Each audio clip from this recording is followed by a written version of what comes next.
Assalamualaikum warahmatullahi wabarakatuh. Jumpa lagi dengan saya Fitriono dan selamat datang di CB2F. Dan pada kesempatan kali ini kita akan belajar tentang IPSG. Ada yang tahu kepanjangan dari IPSG?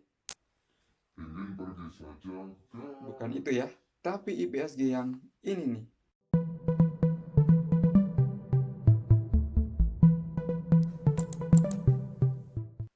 Nah, dan jadi kepanjangan dari IPSG itu adalah International Patient Safety Goal. Dalam bahasa Indonesianya, sasaran keselamatan pasien. Dalam hal ini ada 6 sasaran keselamatan pasien ya.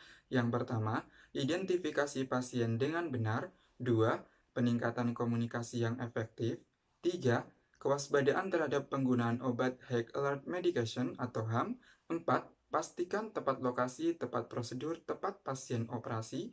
5. Peningkatan pencegahan infeksi nosokomial. Dan yang terakhir, peningkatan pencegahan pasien resiko jatuh. Langsung saja kita pelajari satu persatu.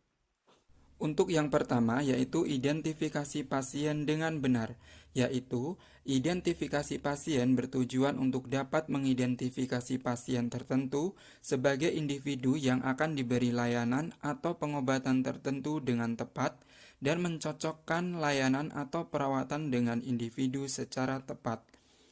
Penanda identitas pasien rawat inap dan pasien rawat jalan yang ditetapkan antara lain nama, nomor rekam medis, dan tanggal lahir pasien. Dan untuk alat identifikasi pasien menggunakan kartu identitas berobat untuk pasien rawat jalan, gelang identitas pasien untuk pasien rawat inap, pasien rawat jalan yang akan dilakukan tindakan dengan sedasi, hemodialisa, serta pasien di instalasi gawat darurat. Kemudian yang ketiga, foto diri untuk pasien rawat inap untuk yang tidak bisa dipasang gelang identitas. Proses identifikasi pasien dilakukan setiap akan melakukan intervensi, misalkan sebelum tindakan diagnostik yaitu pengambilan darah atau spesimen lain. 2. Pemberian terapi, misalkan pemberian obat atau pemberian produk darah atau transfusi. 3. Melakukan tindakan lain seperti pemasangan infus dan pemasangan kateter atau lain sebagainya. Dan berikut adalah warna gelang identitas pasien rawat inap.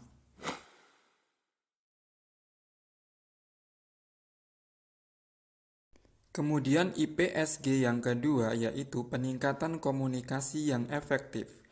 Instruksi melalui telepon hanya dilakukan pada kondisi yang mendesak di mana komunikasi pelayanan secara tertulis tidak bisa dilakukan.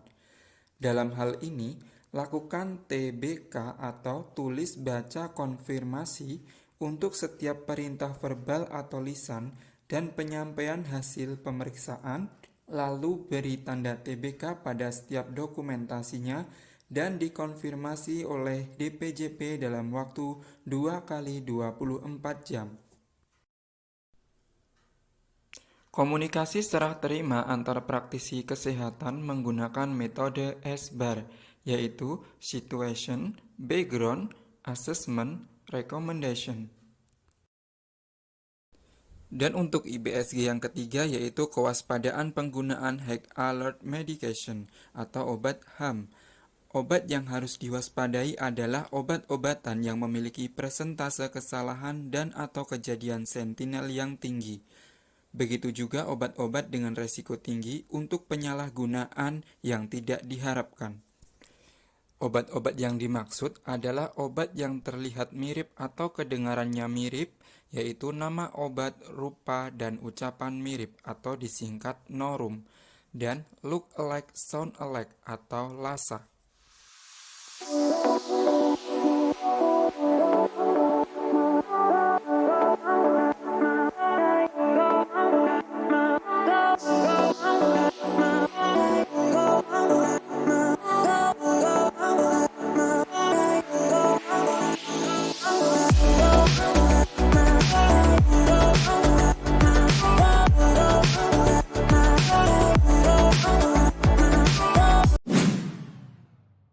Dan berikut ini adalah IPSG yang keempat, yaitu pastikan tepat lokasi, tepat prosedur, tepat pasien operasi. Lakukan prosedur verifikasi, pemberian penandaan atau marking pra-pembedahan, dan timeout. Verifikasi merupakan proses pengumpulan informasi dan konfirmasi untuk memastikan tindakan sudah sesuai dengan isi informed consent verifikasi bahwa sudah benar pasien, benar tindakan dan benar lokasi, dan semua persyaratan dokumen, produk darah, peralatan medis, dan implan alat kesehatan sudah tersedia, tepat dan berfungsi. Berikutnya adalah marking, yaitu penandaan lokasi dapat dilakukan kapan saja dan dilakukan di luar area kamar tindakan sebelum tindakan operasi atau invasif dilakukan. Dan penandaan lokasi didokumentasikan pada lembar asesmen prabedah dan penandaan lokasi pembedahan atau marking. Dan berikutnya adalah timeout, yaitu sebelum memulai tindakan atau operasi apapun, lakukan suatu proses kesepakatan akhir oleh seluruh anggota tim untuk mengkonfirmasi tepat pasien, tepat prosedur, dan tepat lokasi melalui suatu teknik komunikasi aktif.